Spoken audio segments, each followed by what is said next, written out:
Юу яасан? За аны бойкотыг хамгийн түрүүнд ярих гэж бодож байна. 9 оны сүүлд бол ерөнхий сайд нэг чуулган дээр хувь хүний юм шиг характер юм ярьсан шүү дээ. Хэдүүлээ үзчихээ хичээл чихсэн биз дээ. Тийм л хэлээч.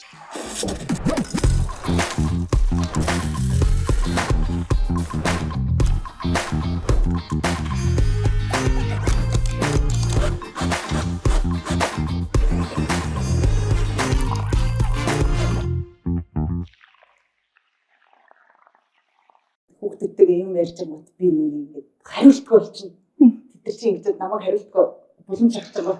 Замдгүй шалтны шалдар болдор юм яриа хичээл мэтлээ хий гэхлээр гэрээ чиглэлгүй очихороо тэгдэг шиг надад л тийм мэдрэмж төрсөн. Уул нь бол хариулал гарна үстэй. Ард түмний амьдрал хэцүү байна л гэв үстэй өөр яац.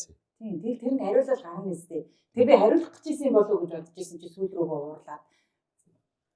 За эргэн санаа тий хэдүүлээ яг юу гэж хэлсэн.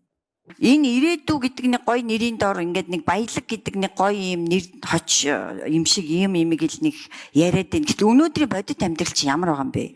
Та энэн дээр юу санаа зовж гин үү?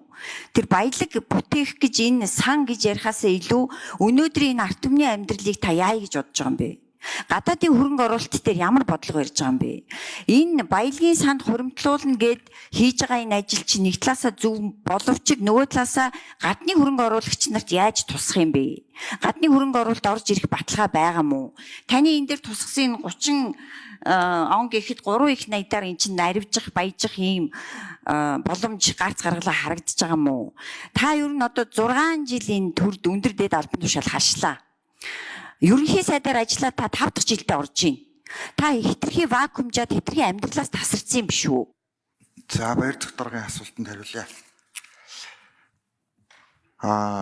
Улс төрчиж байгаа учраас би бас улс төрчиж хариулъя. Яг боддоор хөгжлийн банк ямар байдалтай болцсон байлаа? Энэ Эрдэнэтийн 49 за одоо энэ саяны яригадаад байгаа энэ стратегийн ордууд ямар үед хэний гараар ороод юу болчлоо? Энэ байдлыг зэгцлэхэд нэлээдгүй хугацаа орсон. Би нэг ярихгүй л яваад байна. Одоо энэ стратегийн ордууд орж ирэх энэ материалуудаас тэгээд өөрсдийнхөө хийсэн зүйлийг сайн харна үз. Гэхдээ би өөртөө ч юм ярихгүй. Цаан ч үг хэлүүлээд байгаа. Тэр нэг хитэн нөхдүүдтэй чинь би байр суурьаасаа нэг их хазаахгүй. Сүүлийн 20 гаруй жил бандан зураад Монгол улсын өмч хөвчлөлийг хідэн ордтой аваад будаа болгоцсон байгаа ч удахгүй энэ материалаар орж ирнэ. Ийм зүйл дээр залуу хүн байж битгий нэг тийм хүний өмнөөс хачаач юм яриад заяа. За нэг юм их зохисгүй үйлдэлтэй энэ чинь одоо засаглалынхаа хувьд бол их хурлын гишүүн юм асууж байгаа. Гүйцэтгэх засаглалын тэргүүнд хариулахад үүрэгтэй зүгээр үндсэн хуулиар харах юм. Хүн ёсноосоо харах юм бол бас нэг тийм сонио үйлдэл гаргачихж байгаа. Тэгэд энэ дээр бол нийгэм реакцлсан. Нийгэм реакцлаад байж таларцсан нам албан ёсоор бойкот хийсэн. Эхлээд хагас өдрийн нэг өдрийн чөлөө бол их хурлын дарга үгүй. Гэхдээ энэ нөгөө яг та нарын авах гээд байгаа дээр бол чөлөө өгөхгүй. Юун дээр чөлөө авах гэж байгаа ингээд өөрөөр оруулж ирсэн. Тэгээ үргэлжлүүлээд 7 хоног болчихсон. Би Баярмаг шөнийн оронд байсан бол за нэмэлт 1 минут авъя гэж байгаа. За би ингээд дараагийнхаа нэмэлт асуултыг Монгол Улсын ерөнхий сайд Батулгаас асууя. Гээл хариу авчмаар байсан байхгүй. Гэвч чинь харилцааны үед айгүй онцгой болцоо байхгүй юу тий? Монгол Улсын ерөнхий сайд улсын хурлаар очиж одоо ажиллаа тайлх хийж тий. Улсын хурлын гишүүдэд одоо ажиллаа тайлх хүүхтэй. Тэгээ хийж байгаа өөртөө таалагдахгүй асуугууд ууралж. Асуултаас зугтж байгаа юм. Ер нь бол тэгээ хүний цаана байдаг үед нь хийж гэж. Гэтэл энэ хүний чинь байж байгаа одоо байр суурь юу вэ? За энийг бол улсын хурлын дарга буюу тухайн үед хурал даргалж ийсэн тэр хүн бол сануулах хэрэгтэй. Сануулах хэрэгтэй байхгүй. Чи хууль зөрчиж байна вэ? Чиний чи ёс зүйн үйл. Тэгээ нөгөө одоо энэ 126 дээр чи эмхтэй гişүүд олон байгаа. За одоо хурлын ёс зүй сахилгын эрсдлэгийн нэг байнгын орой. Тэд ороотой байж байгаа бүр байнгын оройтой болсон. Баярбаатар гэдэг Монгол Ардын намын ямар юмны дарга байсан. Хяналтын зөвлөлийн дарга байсан нөхч одоо ёс зүйн орны дарга болчихсон. Тэр нь одоо яагаад уухгүй нөгөө эрэгтэй гişүүд байгаа шүү дээ. өөрийнх нь намж байгаа юм. Гэхдээ яг хин Тэмүүжин хийх тухайн үеийн яг моментн дээр тий шинэ гишүүн байсан. Шинэ гишүүн байсан. Тэр л дуус тий. Чиг үүргийн хувьд хэм хэмжээ ингээд аль хэзээ алдагдсан, гажуудсан гэдгийг нэг илэрэл ингээд томоос нь ингээд доош явах юм бол. Тэгэхээр их хурл засаг хоорондын үл ойлголцлыг нэг илэрэлч юм шиг нэг харахаар бас нөгөө утгаараа арчилсан намынхан дотоодоо ерөөсөй ойлголцохгүй байгаа юм шиг. Тэгээ одоо ингээд бүлэг ийм байр суурь илэрхийлсэний дараа хэвлэх уул нь бол нөгөө нэг төмөр сайдыг барьж авах хэрэгтэй. Намын даргын хувьд та бүлэг дээр гаргасан энэ шийдвэрийг яаж хүлээж авч байгаа юм бэ? Өнөөдөр яг гарын үсэг зурчлаа гэх шиг байна тий. Тэгээд тэрэн дээр засгийн газрын гишүүд нь зурсан юм уу зураагүй юм мэдэхгүй байна. Өнөөдрийн чуулганд бол тэгтээ засгийн газраас 3 гишүүн орж ирж суулаа гэж их шиг байлээ. Арчилсан намын. Тэгээд арчилсан намаас баг 8 сайд байгаа шүү дээ. Тэгэхээр намын даргын энэ үйлдэлийг, бүлгийн даргынхаа энэ үйлдэлийг гэдэг юм уу, бүлгийн гишүүдийнхээ энэ үйлдэлд ер нь ямар байр суурьнаас хандж байгаа юм бэ гэдгийг мэдмээр байгаа. Тийм хэрэг дуртай зам хөдлөөд байгаа. За тэгээд бүлгийн дарга, намын дарга хоёр бас ингээд үл ойлголцож исэн жишээ бас нэг хоёр бий. Өмнө нь зарим гişүүд ингээд байгаа. Ан завсарлага авах нөгөөсө техникийн хувьд буруу ёс зүйн хороор бичиг зачгаа үг. Тэг гомдол гаргаал бисоо гэдэг юм яриад байгаа. Тэр нь зөв юм уу? Аль нь зөв юм? Окей. Энд дээр чинь нэг их хурлын даргаыг үг нь хараад байгаа хгүй. Уг нь тийм. Улсын хурлын дарга ч одоо тий. Тэр чи одоо лиг зэхүүлэх үүрэгтэй тий. Тэгтэл одоо тухайн үед нь тасцгоогүй нэг хууль сануулаагүй тий. Ингэж болохгүй гэдгийг энэ хүнд хэлээгүй. Нэг одоо монголчуудын үг биш тий. Цэрэн цээжиндээ бөөрн бөхсөндөө вэ гэж. За энэ үнийг одоо байранд нь тавих хэрэгтэй байхгүй. Тэгэхгүй болохоор арчсан нам улс төрийн хүчний хувьд нөгөө бойкот хийж байгаа тий. Бойкот хийж. За уучлахгүй бол улсын хурлын дарга өөрөө энэ үнийг чуулганы хуралдаан дээр өөрийг нь уучлахгүй бол бид нар хуралдаа суухгүй шүү гэж. За энэ чинь зөв ёсны шаардлага байхгүй. Сөрөг хүчний нэг энэ мэд бойкотыг гайхаж хүлээж авдаг хэмжээнд очтлоо. Вакуум хийж байхгүй. Вакуум хийсэн гэж ер нь гэхдээ яг үнэ хэлсэн шүү дээ. Гэхдээ улс төрийн үнэхээр вакуум хийсэн юм шиг тийм. Байдаг л сонирхолтой үйл явц шүү дээ. Жишээ нь өнөөдөр ингэж байгаа байхгүй юу? Зарим гишүүд ч юм уу, их хурлын дарга ч юм уу улс их орны ард иргэдийн өмнө тулгамдсан маш олон чухал асуудлыг шийдэх гэж байгаад та нар ажилласан хийж болохгүй гэдэг. Чухал биш асуудал хэлэлцдэг үе гэж их хурлд байгаа мó. Хэрвээ бойкотод чухал биш асуудал хэлэлцэж хаад тавиа гэх юм бол хизээч тийм үйл явдал болохгүй. Бүр тооны харьцаа, хүчний харьцаа нэлээд тийм тэнцүү байхад энэ бойкот ч бүр байнг байсан тий. Одоо харин бүр нэлээд байж байгаад орж ирж байгаа юм. Манайхан сандалтай бойкот хийсэн тий. Чуулганы үүдийг ингээд таглаад нэг юм сандалтай тий. Тэгэхээр нөгөө нэг хавруулж ин дайж улс төрч нэг ийм анзааны үйл явдал өрнөл бас байлгүй л яг улс төрч үеж яг доромжилсан гэдгийн тэр өгүүлбэр нь баталчихж байгаа байхгүй юу? Энэ зэргийн одоо тий доромж нэг юм улс төрийг бол улс төрч давхал ёстой. Энэ байтгаа маргаа мэтгэлцэн доромж юм байс баг явна гэдэг байхгүй юу? Юу байх ёстой гэдэг юм. Улсын хурлын чуулган дээр оролцож байгаа ерөнхийдөө ингэж л болохгүй гэдэг юмыг улсын хурлын дараа хэн байхаас үл шалтгаалаа энийг тогтоох хэрэгтэй байхгүй юу? Засгийн газрын тэргүүн хажуу цугаад байж болохгүй. Доошоо суу гэдэг юм одоо гişүүд чи яриад байгаа шүү дээ. Тэгтэл энэ нь одоо улсын хурлын гişүүд орж ирээд бүр хүссэн асуултанд хариулдаг гэж байрын сүлийгээд байгаа шүү дээ. Тийм бүр хуулийн төсөл явж байгаа тийм. Парламентын засаглалтаа орон юм бол ийм байх хэрэгтэй гэдэг зарчим яриад байгаа шүү дээ. Эцэг их нь ямар вэ? Нүүр хүүхэд нь тийм байна гэдэг шиг ерөнхий сайд нэг ийм анзааны үйлдэл гаргаж байхад тэр нөгөө кабинетийн сайдаар хуралд орж ирэхгүй байх. Тэгээ төсвийг нь хэлэлцэж байхад бид нар дарханд чухал ажилтаа төлөвлөсөн хаяад явдаг тийм. Хаяа явдаг байх. Энэ бол нөгөө нэг удаагийн үйлдэл юм шиг ч юм уу эсвэл нэг юм тохиолдол юм шиг боловч энэ ингээд даамжираад ах юм бол яа харахгүй бид гажууд руу явж байгаа гэдгийг ингээд энэ үйлдэлүүд өнөөдөр тавтаж байгаа юм шиг санагдаж байна. За тэгээд бас нэг сонин юм тэгэхээр нөгөө нэг энэ арчилсан намынхан гэхдээ Баярмаа гишүүний энэ үйлдэл дээр дөрөөлсөн байж болох уу гэдэг бас нэг үнцэг байгаа. Гэх юм уу да. Тэр хэд ингээд нэг юм дотоод үл ойлголцол юм уу, маргаан юм уу, эсвэл намын даргатайгаа ойлголцохгүй үзэл бодол таарахгүй байгаа энэ үйлдэлээ ямар нэгэн байдлаар гаргаж ирэх гээд нэг юм шалтгаан олдохгүй байсан ч ашгүй Баярмаа гишүүний нэг юм гарч ирээд энэ акцаа хийцээ биш үсттэй. Надад бол нөгөө өмнө нь яриад байсан хуулийн төсөл нөгөө тий парламент ер нь бол ингээд хамгийн том институт гүйцэтгэх засаглал парламенттай ажиллаж тайлгын үүрэгтэй шүү. Энийг байр байранд навьж тэмгээ Тэмүүжин нарын гишүүд айгүй яриад байсан шүү дээ. Тэрийг нь зарим хүмүүс бол нэг ойлгоогүй ингээд хуулийн процессын төвхтэй юм шиг санагдаад байна чинь энэ кейс дээр айгүй тод харагдаж байгаа. Тэнгүүт нь зөв кейстэй хуулийнхаа ач холбогдлыг таниулах улс төрийн акт байж болно. Тэр хуулиа хурдан оруулах. Тэгэхгүй бол нөгөө засгийн газрын оншуурхаа оруулж ирсэн хуулийн төслүүдийг зүгээр баталдаг. Хуулийн тасаг шиг их хурлчин ажиллаад байна гэдэг маргаан амир их яваад байгаа шүү дээ. Аль хуулийн чухал бишийг засгийн газар шийдээд байна гэдэг. Тэр амир юм асуудал юм яригдаад байгаа байхгүй тий. Гэхдээ энэ асуудлыг энэ мэдчлэн ийм кейс дээр дөрөөснөр шийдэхгүй шүү дээ. Яагаад гэвэл намын дарга нь ерөнхий сайд байна. Тэгээ ерөнхий сайд нь өөрөө их хурлын гишүүн гэхээр угаасаа л эрх мэдлийн төвлөрлийг эдгээр өөрсдөө ийм болгож өөрсдөө ийм өнөөдрийн нөхцөл байдал үүсэх үнд суурийг тавьчингуудаа арчилсан намынхаа энд эрхлээд байгаа эдэр гэдэг бол жоохон. Зарим нь бүр сүрж аваад одоо дооёолж хэлнэ шүү дээ. Та нар одоо цүнх болгоод одоо та нарыг те иргэд одоо сонгочод байх чи яг засаг руу орсон юм гарчаач. Одоо тэгсэн байлээ шүү зарим нөгөө нэг ураны төсөл ингээд ганц хоёр бас явуул явах төсөл чи одоо явчлаа. Одоо гарчаа сөрөг хүчнээ ичиж. Ан хаяад гараж мараж гэсэн юм ярьж байлээ. Шилжгнаад юм бол харах юм бол юм байгаа байхгүй юу? Одоо энэ аныг хасаад 68 Монгол Ардын нам 6 хүн үндэсний хвслээс 4, эзнээс 4 энэ төр гэдээ харах юм бол 84 гишүүн. Тэгэхээр эн чинь парламентын 66.6%. Амтын ангуу зүгээр алхаа зөхиод чуулгана хуралдуулах зүгээр том тоо байхгүй юу? Тэгэхэд ингээд амар баясгалан сүржигнээд байгаа мó даржигнаад байгаа мó ингээл 80 эсрэг ингээд гонгнол тест авс орон хэцүү ердөөс хэцүү штэ гişүүдээ дуудалтаа чуулгандаа суулгалтаа өнөөдөр гişүүд скулчд сурвалжилсан чинь карта хийчихэд гараа авсан 20 хэдэн гişүүн байна. Тэгээ заалынхаа дүрсийг өгөхгүй байгаа.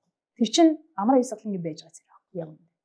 Тэгэхээр бусад 84 гишүүнээ дуудаж оруулаад парламентынхаа байнгын үйл ажиллагааг сахиулах хэрэгтэй. Эртээ бүртгүүлээд торны игээд арчаад дөрөв авчт те. Эсвэл нөгөө үгээ зхэлж гараа авчт. Үгэн төхөө дөрөнгөд ороод ирсэн чинь. За тэгээд энэ бол уур амьсгалаа мэдрээд энийхээ үгийг анхааралтаа сонсох хэрэгтэй. Үнцэн ажилт юм. Одоо уучлах юм уу? Гуйлах хэрэгтэй. Гуйлахгүй бол одоо ямар нэгэн байдлаар цэцдэгдэг ч юм уу те. Ямар нэгэн хуулийн гаргалгаа үргэлжлүүлэх хэрэгтэй шүү дээ. Би бол амар эрүүл юм яриа, ийм уур амьсгал үүсэж байгаад нь аюу баяртай байгаа. Нөгөө хурлын гишүүдээ нам үл харгалзаад бас гарч ирж дуу хоолойгоо хэлээд эн чинь ингээд хоёр хүний эрүүлийн асуудал биш. Засаглалын асуудал ярьж байна. Засаглалын эрх мэдлийн хуваарлтын асуудал ярьж байна.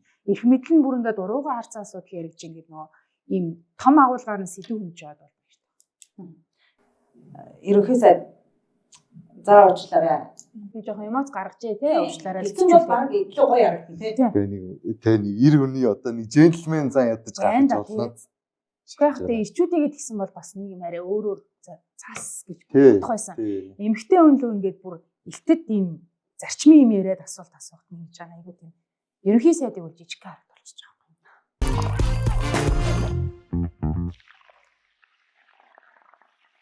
Ахаа засагтай холбоотой бид дугаар дуусахгүй байна.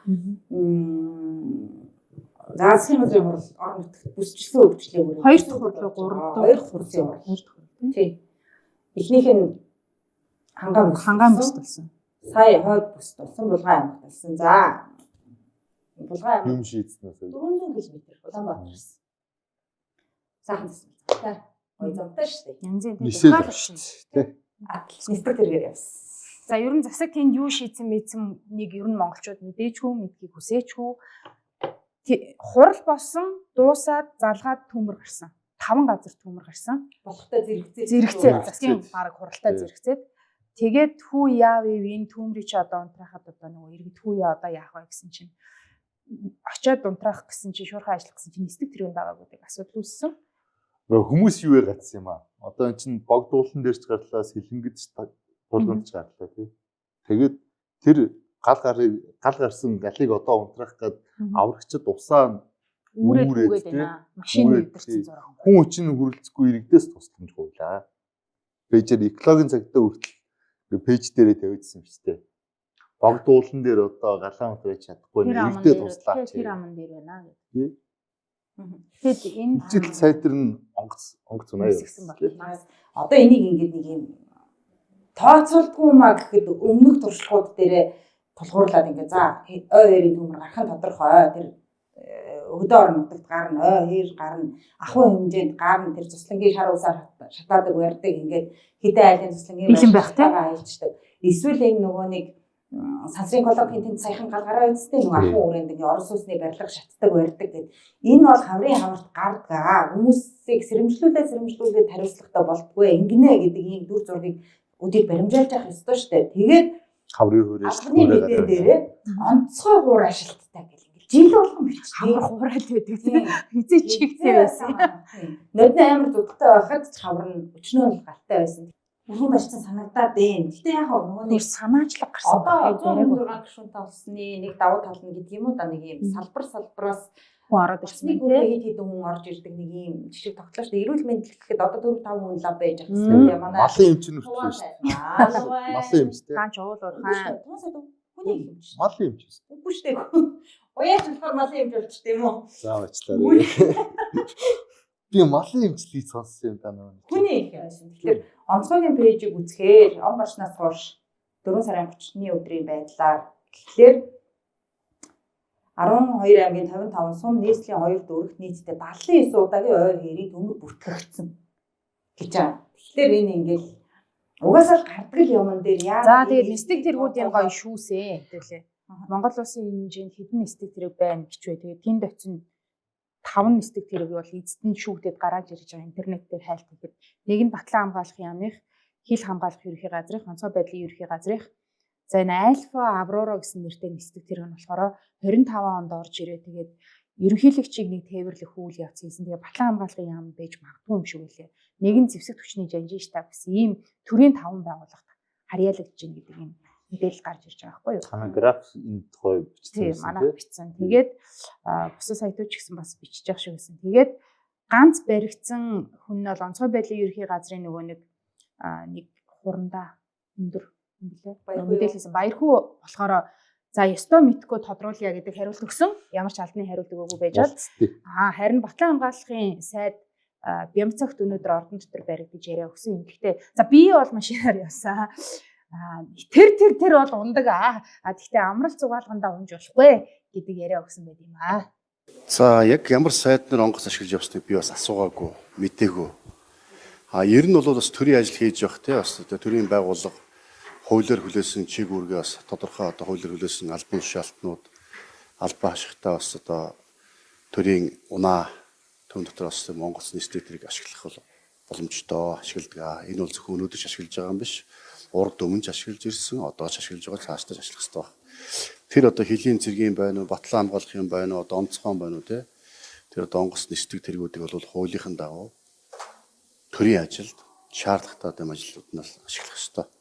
Тэгэл тэр хүрээндээ одоо бас тодорхой одоо хуулиар эрх бүхий албан тушаалтанд ашигласан болов уу гэж бас бодож байгаа. Гол нь төмрийн аюултай ийм тэр бол ийм нөхцөл байдал аврагчид үүргэвчтэй алхаж байхад сайд нар онгоц хүлээсэн зүйл. Тий яг онцгой байдлын онгоц бол бас тийм үү. Онцгой нөхцөл байдал аюул заа тийм үү гамшиг тохиолдсон үедээс онцгой байдлыг чиглүүлж явах хэрэгтэй баха. Болгоомжтой өчтөр явсан юм уу? Яваагүй юм гэдгийг л та хэлж. Одоо сэлэнгэд ажиллаж байгаа. Өчтөр өнөө одоо ажиллаж байгааг нь ойлгож байна. Өчтөр болгоомжтой сайд дарга нарыг тээвэрлээд үр гүйцэтгэж явсан юм уу гэдгийг л асуугаад. Тэнд бол одоо төмрийн голомтод бол Монгол Улсын шадар сайд ажиллаж байгаа. Онцгой байдлын ажиллаж байгаа. Тэр чинь ойлгож байна. Одоо үр гүйцэтгэж байгаа юм байна.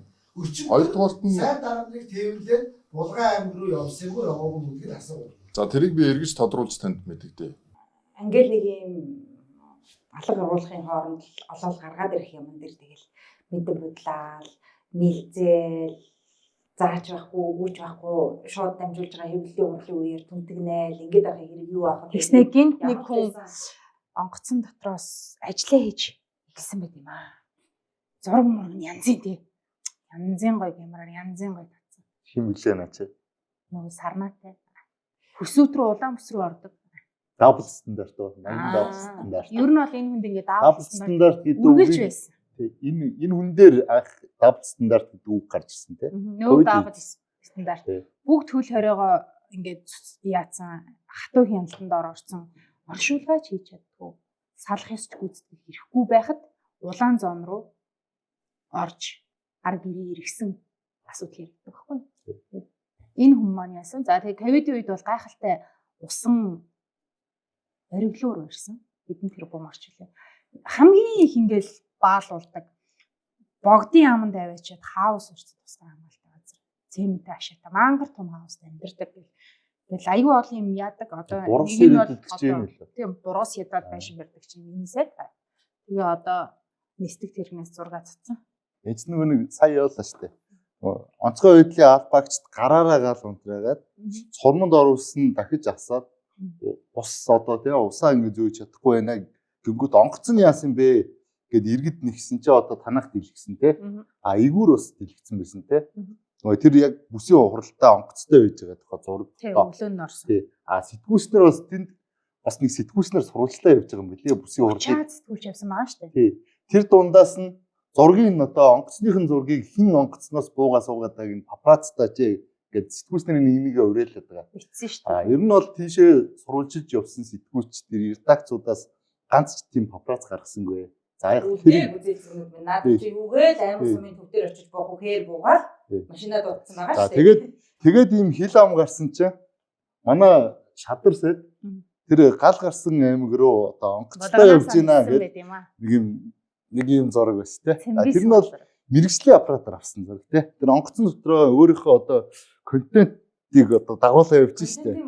Тий, контентын багийг. Галрууч контентын багтайгаа. Тий, галрууч контентын багтай. Тайлбар нь болохоор би одоо үүрэг чиглэл мэрэгжлийн хүмүүстэй нь яваад шуурхай удирдлагаар тий. Шуурхай удирдлагаар одоо онгоцноос дээрээс нь. Тий. Тэнгүүт шижир улсын хурлын гишүүн шижир гэдэг. Нөгөө хуучин батлаг хэрэглэгч юу гэдэг вэ? Тамгын нэрс тий. Тэр доор нь комент биччихэ. За наад чихвччээ ерөөсөө юу яа те онгоцны нисгэгчтэй л холбогдсон. Газарлуу үүрэг чиглэл өгдөг. Тий. Тэр бас ерөнхийдөө хамгаалж байсан. Энэ ниссэн л байна те. Ниссэн л байна. Тийм ч учраас мэдчихэж байгаа. Мэдчихээ тий. Тэгээ нэг юм хариуцлага. Тэгээд контент нь тасрахгүй те. Тэгээ нэг юм. Тэгээд бас яг сэтгүүлчтэй гомжоо юм тийм хэлээд шүү дээ 30 40 сэтгүүлч явж байсан гэх тээ. Нийтийн эрх ашигын төлөө энэ топ сэдв байлаа шүү дээ. Тэр онгоц нь хаанаа булганыхын эсэх рүү гүйччихэл нэгдмүү такси өрөөл очиад авал та. Тэгсэн чи хөөрхөн нөгөө булганы нисгэхтэй хөөрх юм аа. Маш олон нисдэг тэрэг ингээ газарлаа гэж зураг тавьсан байхгүй. Тэгээд тэр зургаар нь хайлт хийгээд гараад ирж байгаа байхгүй та. Тэр нөгөө онцгойн нисдэг тэрэг мэрэгч өөрхөн юм лого могоо нөгөө онцгойн сермэлтэйгээ юм оруулсан байт юм биш үү? Француудын өгсөн онгоц байгаа шүү дээ. Би нөгөө юуг санаад байдیں۔ Сүр дуйлаа болоод 2 3 дугаар шатлын 2 эмнэлэг дээр нисдэг тэрэг буух зурвас талбай байхгүй байх. Нэг нь тэр гэмтэл онгоц судлалын үндэсний төв, нэг нь их хүүхдийн эрүүл мэндийн үндэсний төвийн гадаа аимшигтай гоё онгоцны талбай байдаг шүү дээ. Гэмтлих ямар байгааг би мэдэхгүй байна. Их хасихлаа автомашины парк болсон байгаа. Ингээ машин зориултаар нь ашиглахгүй байна. Тийм болсон байгаа. За тэнд ингээд нөгөө амт хийсэн тэр ингээд холоостой. Тийм амар хүнд өвчтэй, алсын дуудлагаар ирсэн тэр хүмүүсийг юу нисдэг тэргээр зөөгөөл ингээд иргэнийхээ амийг авраад байгаа юм байхгүй. Тэгсэн мөртлөнгөөс дарганараа зөөгөөд идэв. Дарганараа зөөгөөд ивэл бас айгүй хэцүү. Хэвлэлүүдийн тэр галын нөхцөл байдлыг харахаар нөгөө ийм тодорхой хэмжээний даацаараа савлгаатай усан аваад дээшээ гардаг. 20-30 хоногтой 10 хэдэн километр дээшээ доошо гүйдэг аваажсан балга ус нь нэг цацаалдаа усчдаг гэдэг ийм нөхцөл байдалтай байж байгаа. Тэгээ хаврын хаврд бид нар юу ярьдаг вэ гэхээр тэр гадаадын улс орнууд чинь агаараас л ингээл Осын цацаал төмөрөөж тийм нэг юмтай олох юм гэж. Ядаж нөгөө газар ахуулахгүй ингээд зурус татчихдаг юм биш үү? Бүтэн унтраахгүй ч гэсэн нөгөө газар ахуулахгүй ингээд нэг цацхад ингээд одоо энэ хавьд төмөр мөлдөө дийшээ дамжихгүй олсныхан дараа энийг нь цурамлах гэл ингээд одоо ажиллаа хийгээд байгаа хгүй. Манайх чинь цурмалж чадахгүй ингээд алдчихаа тий. Тэгээд унтраас нь дахиж ингэж нөгөө салхин төвлөж яваал. Тэгээд амар өргөдмөр нь одоо NTV очоод Eagle хамгийн түрүүнд явж сурвалжлага замбагс түүж айгуу сайн ажиллаж байгаа тий. NTV араас нь явсан байсан. Аав нь хүүхдүүдэд дагуулад ирсэн төмөр унтраж байгаа. 10 өсвөр насны хүүхдүүд. Даргандар нь онгоцын нунаад ингээд гоё видео хийж явахаар ард түмжин тэмч инээсээ яаж байгаа юм. Ингээд амь тэмцэж нутаг залуучууд нь бүр ингээд нөгөө сум руугаа явсан байл шүү дээ. Тэгээ хотоос болохоор нөгөө нэг үлээлэгдэх төхөөрөмж гэдэг нөгөө төмрийг ингээд яадаг. Тэрийг ингээд хандваар ингээд 20-оор 30-аар ингээд залуучууд нэгтэл яа төр зэскийнхаа өмнө орж. Онцгой бүр ингээд халтаацсан юмар ингээд цогсоор байх халтаац. Нойр байхгүй те. Өчнөө он явж шít. Тэгэхээр эн чинь яах вэ? Хил дагуу аймагуудаас ингээл төмөр ороод ирдэг эсвэл даваа явчихдаг ийм дүр зургийг бид нар жил болгонд хардаг дөө. Ингээд сэлэнг байна. Тийшээ хинтэд орнодын заагаар ингээд цаад хойдлын сумдаар гэх тэгэхээр жилийн жил төмөртэй байдаг шүү дээ. Тэгэхээр ядаж нэг ийм асуудлуудаа шийддэг. Хавар тэнд нь ядаж нэг ийм онцгойн анги байдаг бол тэнд хүн хүчтэй тэр одоо юу гэдгийг Одоо нөгөө техник одоо ямар юугээр зөөхстэй явсаа тий. Одоо нэг ийм гал онцоос юм л яваад байгаа тий.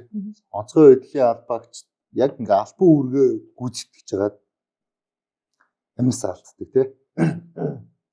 Амьс алддаг. Тэгээд ингээ түлэгддэг тий. Өрцдөг. Тэгээд тэрний дараа байрын өгдөг. Одоо тэдэнд өргөө өглөө, аргст нь инглээ, байр өглөө, хуйлд нь инглээ гэдэг. Нэг ийм л юм яа. Энэ бол зүгээр гал унтраал. Яг нь энэ асуудлыг шийдэх нь зөв үлдв. Тэгтэл угаасаа нөгөө үйл болохоор хүүтэн болно гэдэг шиг хавар болохоор угаасаа шар үс шатнаа, төмөр гарнаа. Тэгээд тэгвэл одоо хавар болж байгаа бол тэр онгоцнууд нь тэр нөгөө гал төмөр унтраад юмнууд л бэлэн байх. Тэгэл нэг юмр зөхүүлэл ингээл байна. Гараас.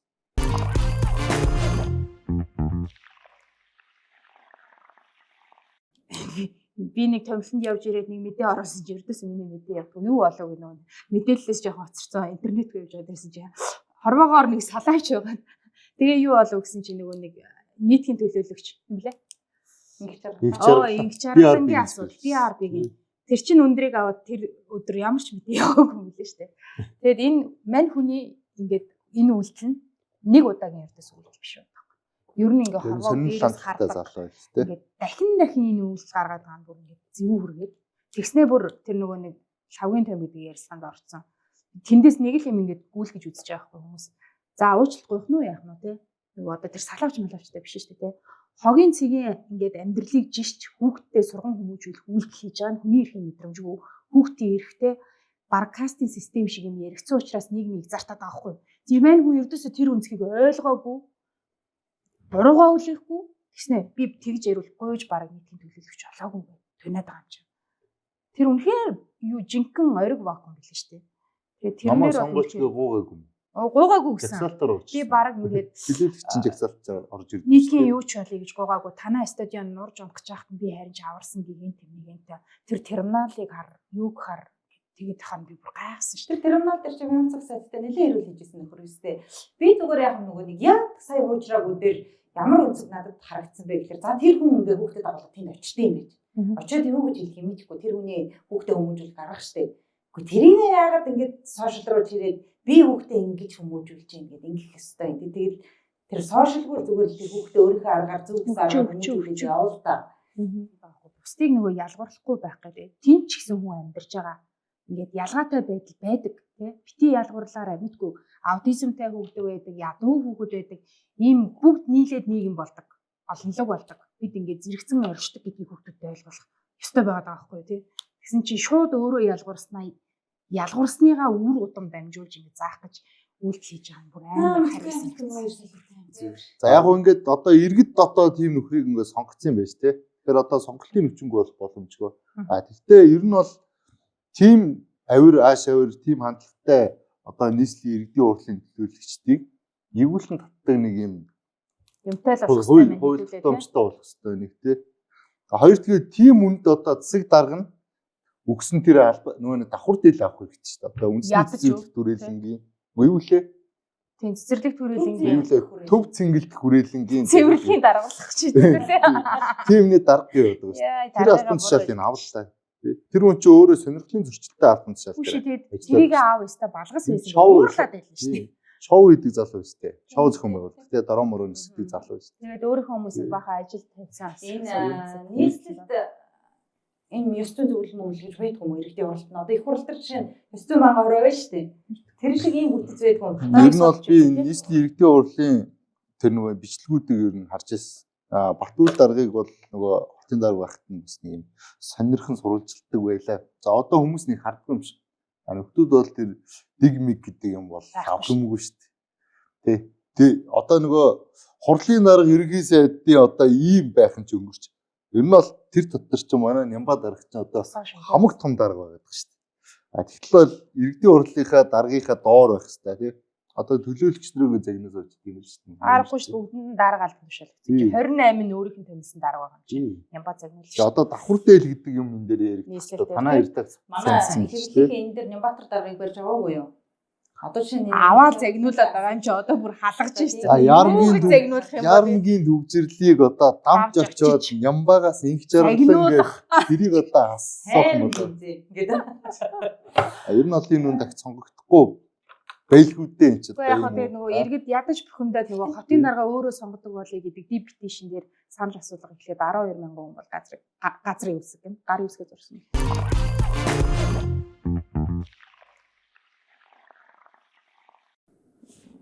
Бас хүмүүсийн нөгөө нэг юм хүлээлтэн дарга урчлаа юм шиг асуудал тийм манайч юм.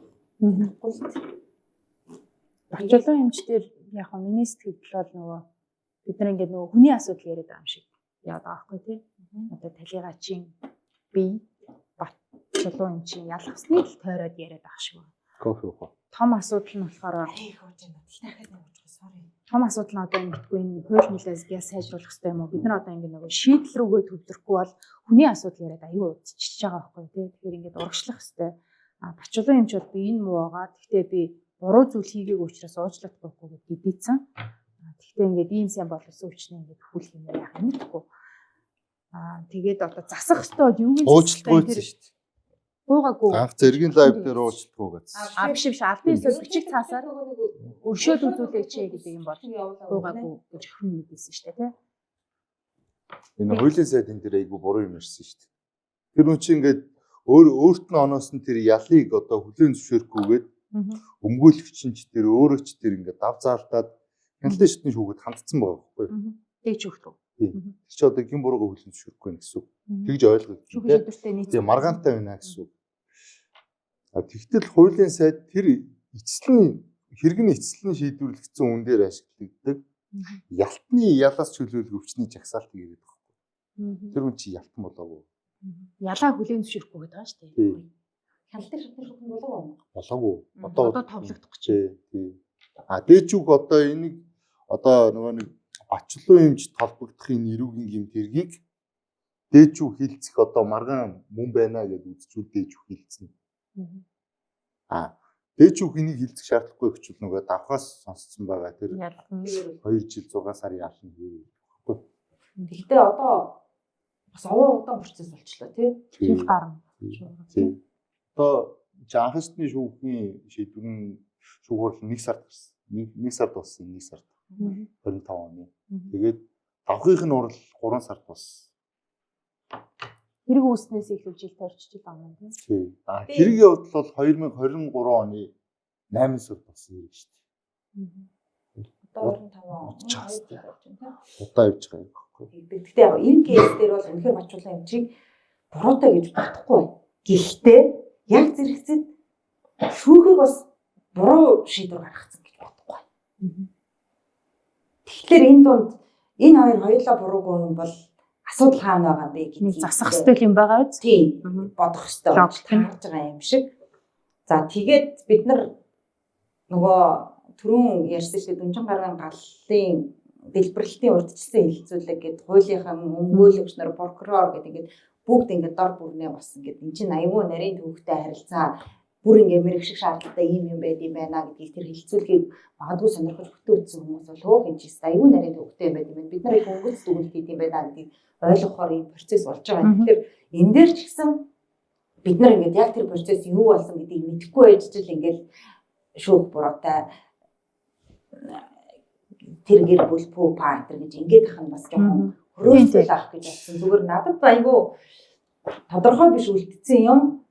Тэр Батчлон эмч үнэхээр тэр нөгөө зөвшөөрлийн унтсан дээр гарын үсэг зурлахдаа хоосон цаасан дээр зурвалц юм уу зурвалаагүй юм уу гэдгийг айгүй сайн тодруулах. Тэр нь тодруулж болох юм уу болохгүй юм уу? Тэрийг бас орхигдуулаад байгаа юм шиг санагдсан. Ахын шатны шүүх дээр шүүхээс тайлбар гаргахтаа бол нэг ийм юм байгаа байна. Энэ нь бүдэг бадаг үлдсэн юм. За бусдаар бол ингээ процесс юу болж өөрөөсөн хийн яасан хийсэн гэдгийг эмчнэрч ярьлаа.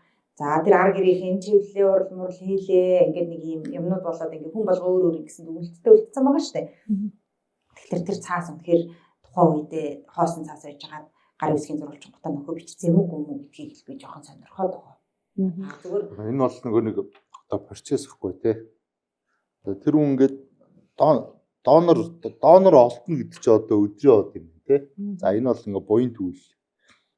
Тухайн үед 2023 оны 8 сард одоо 3 дугаар оролт осол гарчээ. Тэгээ ослын улмаас тэр эмхтэй одоо цаашдаа амьдрах боломжгүй болоод ер нь ингээ нас орхон тодорхой болж байгаа.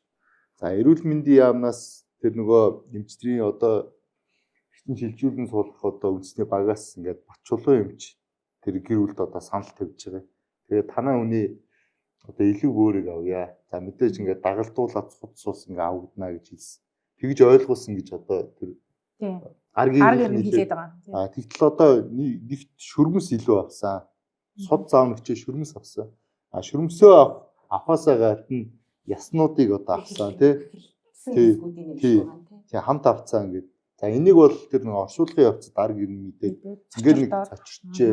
За тэгээд тухайн үед одоо олонд ингээ хүргэх боломжтой тийм сэтгүүлч таньж ш тэр нь одоо өнөр цэцэг. Өнөр цэцгийн нэг давслаагүй яг байгаагаар нь төрсөн. Өнөөдөр яг нөгөө Батчулуун эмч хоронд орсон нь өнөр цэцгийн буруу юм шиг хүмүүст ойлгуулад байгаа юм. Тэгж их дайралт яваад байгаа.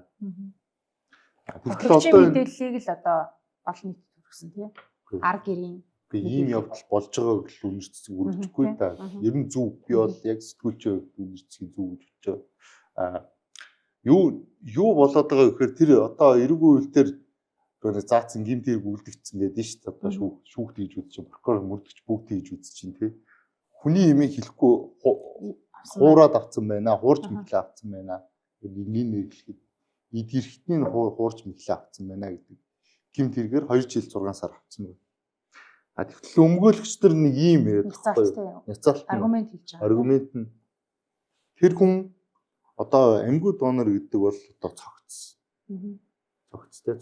Цаашдаа амьдрах боломжгүй гэдэг. Тэгэхээр амьд хүн дээр хэрэглэгддэг тэр зүйл ангийг энэ дээр хэрэглэж болохгүй. Ялсан нь буруу юм а гэдэг юм. Ийм л юм яриад байгаа. Тэгээд нөгөө эмчийг эргэтний 8-ачинтай адил ялсан нь өөрөө нөгөө техникийн хувьд буруу гэд баярын өмгөөлөгч бол одоо хэлжээд байгаа шүү дээ. Тийм юм яриад байгаа. Тэгээд хувьдаа ашиг олох зорилгогүйгээр хийсэн үйлдэлийг ашиг олох зорилготойгоор хийсэн үйлдэлтэй ингээд дүүцгүүс хэмжээнд шүүх авч үзсэн буруу гэдэг ийм хоёр эсрэг арга яриад байгаа юм билээ. Тэгээд эмч бол нөгөө ерөнхийлөгч чамдаа уучлалт гуйхгүй гэдэг хатуу байр суурьтай байгаа гэдэг охин хэлээд байгаа. Эмчийн биеийн байдал болохоор нөгөө зүрхний стенттэй архаг чихрийн шижинтэй энэ төр айгу насны хүн бас асуудалтай байгаа юм байна л да. Тэгээд нэг ийм ингээд юмн дунд энэ асуудал ингээ яваад байгаа. Тэгэхээр хэдүүлээ яа шийдэл рүүгээ төвлөрөх ёстой юм. Хин нэгэн хувь санаачлах, нэмэлт оруулах энэ асуудлыг барьж явах одоо мэдлэгтэй хүн байгаа бол одоо энэ үйлдэлтэй ингээд зэрэгцүүлээд энэ кейстэй цуг хиймээр л юм шиг санагдаад байна. Эмчнэр бол баахан мэрэгжлийн байр сууриа хэлчлээ тий. Ингэчлээ. Тэр арга гэр бол гомдолтой байна. Донор бол олдохгүй байгаа л гэж ярьж байна. За тэгээд энэ бүх процессээс болоод нөгөө донор хүлээж аваад нас орсон хүний тоо 167 гэдэг амар сэртгийл юм тоомж байгаа байхгүй. Эннээс болоод хинч нөгөө донор болъё гэдэг нь арга гэр хүлийн зөвшөөрөхгүй тий. Одоо болох боломжтой донор гарч ирсэн ч үгүй гэдэг хариулт аваад байгаа нь өөрөө ингээд нийгмийн тулгымцсан асуудал руу явчлаа шүү гэдэг юм хэлээд байгаа байхгүй. Тэгэхээр бид нар засах ёстой нэг алдаа байгаа бол тэрийг гяс оншилж аваад мэдж байгаа их хурлын гишүүн юм уу мэрэгжлийн яам юм уу энэ хуйлдаа тэр засвараа одоо хийх ёстой. Ийм л гээд энэ одоо илүү авсан эд эрхтэн одоо хүн амьтанд зарсан явдлын нэр дээр байдгүй. Бүр хэлэх юм бол тий дандаа ингээ хүмүүсийн амийг амь насыг 3 хүний амийг аваад 11 хүний амьдралын чанарыг сайжруулсан гэдэг юм тоо буюу үр дүн гарч байгаа. Энэ бол тогтоогдсон. Тэрийг бас ялгаж харах тий. Энэ ажиллагаанд одоо ингээд багууд ороод тий илгийн ингээд өөрийн ингээд юм авж байгаа. Энэ хүмүүсийн дансыг бас ингээд бүгднийг шалгаж үзсэн юм. Хинч одоо тийм хууль ус мөнгө ирээс аваагүй. Энэ хүмүүсээс сайн мэдээсээ тий. Ямар ч буян төлөлт зарцуулагдсан.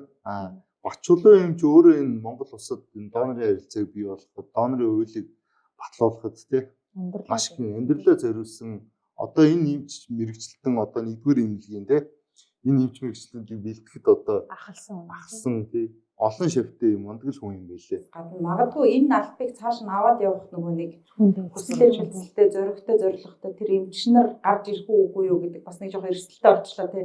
Өө дараа ингээд өөрийгөө зүгээр явж байгаад ингээд шоронд аваачаад чи ийм эрсдэлтэй албыг чи би авахгүй энэ донорын албыг чи би толгойлохгүй барихгүй гэдэг ийм нөгөө нэг ийм хүсэл зоригтой эмчнэр байхгүй болчих юм жоохон харамсалтай. Энэс мэдээч ингээд сургамж байх хэрэгтэй тий.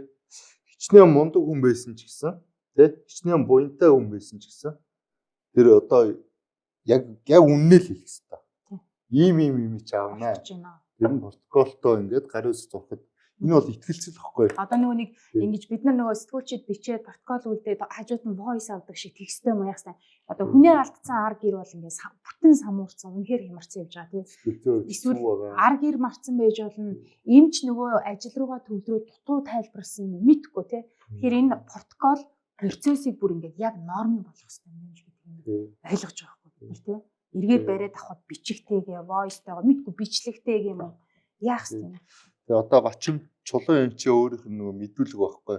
За би бол ингээд хүний аим амрах юм донор олдсон гэж би нөгөө сонсоод их баярлсан. Ингээд олон үнэ. Тэр үнд одоо ингээд тэр нөгөө гэмтлийн эмчгээс мэдээлэл өгсөн биз дээ. Ийм хүн олдлоо хичнээн аим авч ирсэн. Тэр нь баярлсан. Тэгээ бас яарсан гэж. Яагаад гэвэл нөгөө чинь донорыг чи одоо эд ирэхэд ингээд нөгөө хоног хугацаагаар ингээд нуудсан шүү дээ. Тэгэхээр нөгөө яарсан гэдэг тухайн үедээ сайн тайлбарлаагүй юм. Энэ ингээд сайн тогтоогдох хэрэгтэй байх л та. Ямар ч гэсэн хариуцлагатай байх хэрэгтэй тий. Одоо тэгтээ донорын хуулийн өөрчлөлт өргөн баригдсан байгаа лөө. Тэгээ санагдаад байна тий. Тэр чинь буцсан өмнөх парламентын үеийг яригдчихсэн юм байна. Энэ шууганаас хойш өргөн барьсан санагдаад байна. Гэтэ яг нөгөө нэг санаачлаг гарсан. Одоо 106 гишүүнтэй болсны нэг давуу тал нь гэдэг юм уу да нэг юм салбараас хүн ороод ирсэн тийм хэд хүн орж ирдэг нэг юм жишээ тогтлоо шүү дээ. Эрүүл мэндэл гэхэд одоо 4-5 хүн лав байж байгаа юм тийм манай малын эмч нь үрчлээ шүү дээ. Малын эмч тийм. Ганч уулуурхан. Хүний эмч. Малын эмч. Үгүй шүү дээ. Уяач болохоор малын эмч болчих тийм үү? За бачлаа. Би малын эмчлийг сонссон юм даа нөгөө. Хүний эмч. Тийм үү? Бейсэн гişүн байгаа лөө. Бага. Бейсэн гişүн чи хүний эмч. Тэгээ нөө жигсаалтаар орсон гангамаар саран чулуун гişүний чи бас би эмч үлээ гэж бодож байна. Намгаахын талын хүн баг. За сайд бай, салбарын сайд энэ чембүрийн эмч байна гэдэг. Тэгэхээр бас хөөрхөн олуулаа болсон байгаа сте. Бүх сайхан. Тэгэхээр ямар ч байсан нөгөө нэг нэн тулгамдсан ийм асуудлыг хүмүүсийн итгэл найдварыг эргээ зэрэгээ шүү олон ингээд амин хүлээж байгаа тий. Ингээд энэ олон хүмүүсийг аврах энэ боломжуудыг ингээд цаг алдалгүй явуулах хэрэгтэй шүү дээ. Засгийн газар ингээд яаралтай гормор гэж мангар болоо асуудал яг ийм дээр тийм юмнууд бол ингээд халуун дэрэн барьж аваа шийдээд яг ингээд процесс болж байгаа дээр нь тий одоо бид нар ч өмнө мэдэхгүй байсан ийм туршлагагүй кейсгүй байсан бол одоо ингээд энэ тохиолдолд энийг ингээд яаралтай гормор шийдчихмээр л ийм асуудал юм бол гэж бодож шүү дээ. Уул нь бол бас тэгж овоо олуулаа байгаа шүү.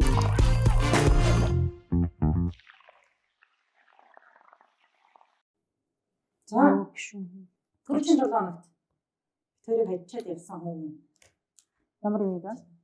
Бид хоёрыг завгүй л шүү дээ. Бид нөгөө нэг гөвгөөний тэгшээг өрөөд. Тийм билээ.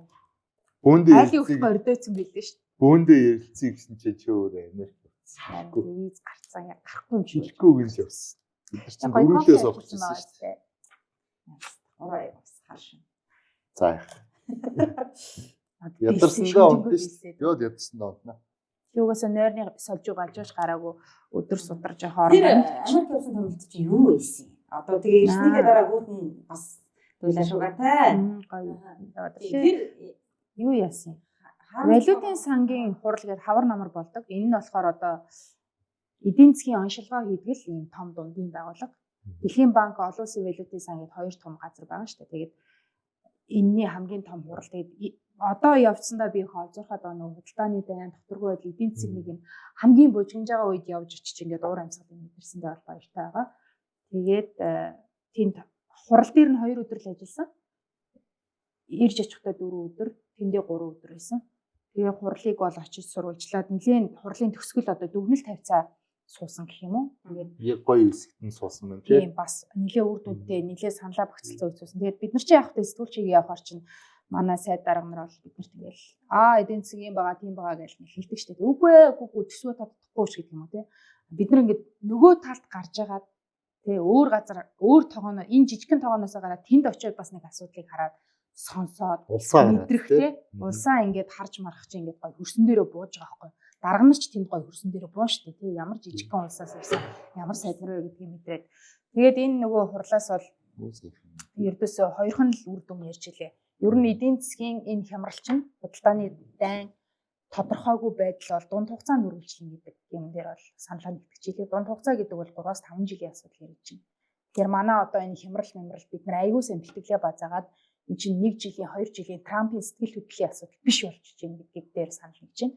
Тэгээд тийм нөгөө олон жил сурвалжлага хийгээ явсан сэтгүүлчтэй бас уулзаад мэдээлэл сонсож байгаа байхгүй юу ингээд дуурай өмсгөл гэсэн чинь өмнө нь бол ингээд том улс орнууд амбицаа илэрхийлээд Франц бол манай гүрэн ингэн манай улс ингэн Америк бол би одоо манай гүрэн ингэх учраас ингэн гэж айгүй тийм амбицтай мэдээлэл уулзалтууд нэлээд тийм ширүүн болдог гэсэн бол энэ удаа дандаа бүс нутгийн юм ирсэн нэ.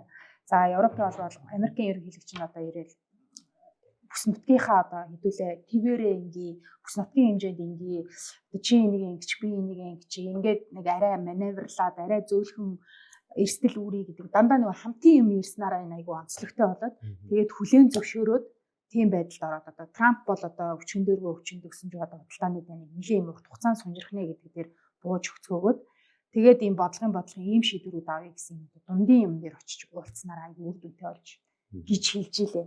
Тэгэхээр бид нар одоо энэ нүүрсний үний уналд бол төр зурих юм аа гээл одоо гоё ингээл тарих угаагаад байгаа юмнууд бол тэмдэгчэл бодит үндэг юмнууд болж шээ. Сайн юм нь бол манайх хөрөнгө оруулагчтайгаа сайн уулзаад бүх нөгөө топ банкныхаа эзэдүүдтэй уулзаад засгийн газрын бонд цавлгаа зарим юм ингээд ийм бодит нөхцөл байдлаа хийлээд манай нөгөө нэгдүгээр удирдлагын тоонууд гарсан ийм учиртай гэдгээ тайлбарлаад тэгээд ингэж савж исэн нөгөө засгийн газрын бонд бол ингээд нэлээд сайхан ингээд тогтоо 7.6 гэдэг юм хөвтөр буюу одоо хүн дээр очиад тогтчихсон.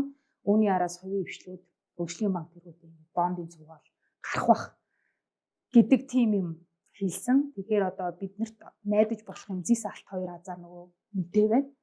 Одоо нүүрсийн үнийг өртгийг авдаглыг энэ хоёроор яаж магадгүй. Гэхдээ хамгийн чухал нь нөгөө гадаадын хөрөнгө оруулалт.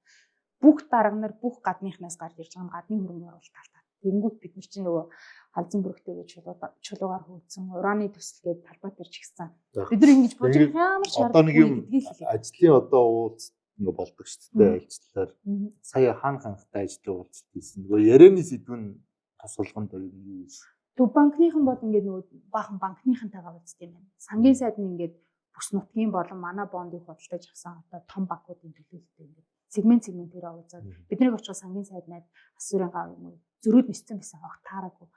Бид нар дорж ханд сангийн яамны ганц 2 төлөөлөл Монгол банкны ерөнхийлөгч энтертэй таарж байгаа байхгүй юу. Тэгээд дорж тэгээд тэднэрээс мэдээлээд тэгээд дорж ханд бол амжилттай хилцээ хийх замаар өмнө нэг тэрбум долларын эрчим хүчний юу яцсан ш хөрөнгө оруулалт татсан. Тэрэн дээр нэмхэн дахиад нэг тэрбумын хөрөнгө оруулалт татхаарууллаа гэж биш юм хэлсэн. Тэгээд цаашаа нисээд Нью-Йоркт монголчуудын хөрөнгө оруулалтын чуулганаар дайрна гэж хэлсэн. Яг хоногийн дараа 2 тэрбум төгрөгийн санхүүжилт татхаарууллаа гэдэг ийм мэдээ хэлсэн. Тэгээ ер нь бол нөөцөө бүрдүүл гэж хэлээ. Валютын нөөцөө бүрдүүл ингээд нөгөө одоо нөөцийг бол зүгээр ийм одоо машины амаржин л гэж үзэж байгаа юм л да. Тэгээ ингээд эрсдэл таах юм зөөлөн одоо эрсдлийг ингээд удирдах хүч учраас валютын нөөцөө нэмэгдүүл төсвөө эренбэл зардлаа хин гэдэг хэд хэдэн тодорхой юм гэсэн. Тэгээд төв банкнда нөгөө шийдвэр гаргах хэрэг нь бас сайн өгөөрэй тий. Төв банк өөрийнхөө тоглолтыг хийх орон зайг нь мэдээлгээрээ. Гэсэн нэг юм ерөнхий манаа дээр бол юм хэлж явсан хүнээс үг сонс гэж сонирхолтой юм тий. Бид хэд ч бас яг энэ сэдврүү нарийн мөнгө зүй ордгоо тэгэл нөгөө хэдэн дарга нарыгаа ярихаар зам. Амын дагуулаа тий. Ингээд ээж бас боломгүй тэгээд яг олон улсын нөхцөлөд манайх угаасаа хараад тавьчин тэгэл ингээл бусдынхаа жишгээр тэд маань яах нь гэх тэрийг дагс гэл ингээл явахгүй бол юу би дараа шийдвэр гаргаад өөрсдийг аваад явдаг. Эр бяр чадахтай арай суугааг байх шиг байна манай улсын хувьд тий. Гэхдээ манай эдийн засгийн өсөлт бус нутагтаа хамгийн өндөр нь үлээ зүгээр тоо шүүхэд бол 5.1. Тэгээд бид нар нөгөө айгүй гоё хөрсөн дээр буусан юм биш жоохгүй манай дарга нар. Манайх айгүй гоё тоотой байна. 5.1 хэд нэг чинь бүсэнтэй байхгүй өндөр те. Энийг одоо яаж аятайхан хадгалах уу, баг унах уу гэдэг дээрээ бас очиад ярьж байгаа байхгүй тийм ингээд үнэ хэлж штэ. Тэгэхээр үнэ Хятадын эдийн засгийн таамаг энийг хувиар нэгжээ болгочихно. Оросынхыг 4% өсчин өснө гэж таамагласан таамага эднийх нөгөө хавар намрын хурал дээр таамага шинжилгээ явуулдаг байхгүй даатануудаа шинээр. Тэмүүтээ тэг 19-оор өснө. Бараг өсөлтгүй. Бүс нутгийн хэмжээнд бараг өсөлт байхгүй шүү гэдэг тооноо хэлж байгаа байхгүй. Тэгэхэд манайх өсөлттэй. Энэ өсөлтөө эвтэйхэн яаж аваад хадгалаад бүр болохоор баг унах вэ гэдэг нь бид нэр ингээд хийх хэрэгтэй гэрийн даалгавар гэж байна. Жижиг зах зээл тэгээд нэг савлах нэг юм да тий. Савлах. Янда. За тэгээд одоо ингээд яваад олон улсын дүр зураг харчаад тэднээс бас нэг зөвлөмжтэй саналтай ирсэн хүмүүс чинь одоо эдийн засгийн хувьд гэдэг юм уу энэ төсөв мөнгөний бодлогын хувьд дараагийн 7 хоногт нэг байр суурь илэрхийлж одоо дараагийн үйл бид ингэх гэж байна гэсэн нэг юм ярих байлгүй тий. Тэгээ явсан хэдэн илүү асуух хэрэгтэй бас тий. Арай өөр нэг өөр үгүй ээ тэгээд байлаа штэ. Сайн да. Тэр чинь л одоо Харгалзан та хэд нөгөө нэг ингээд явсан тэр томилт ярьцгуудаа яачгаад тэгээд юм хоёрын оронд нэг хоёр улс төрчийн салавчин тал дарагдчихээ тий. Тэгээд танаа улсад дарагдаад байна шүү дээ гэж. Манай улсад ууштай. Манай улсад бол хэрэгтэй юм уу лаа. Тэгээд 5 улс мөртгийг богсгүй. За. За.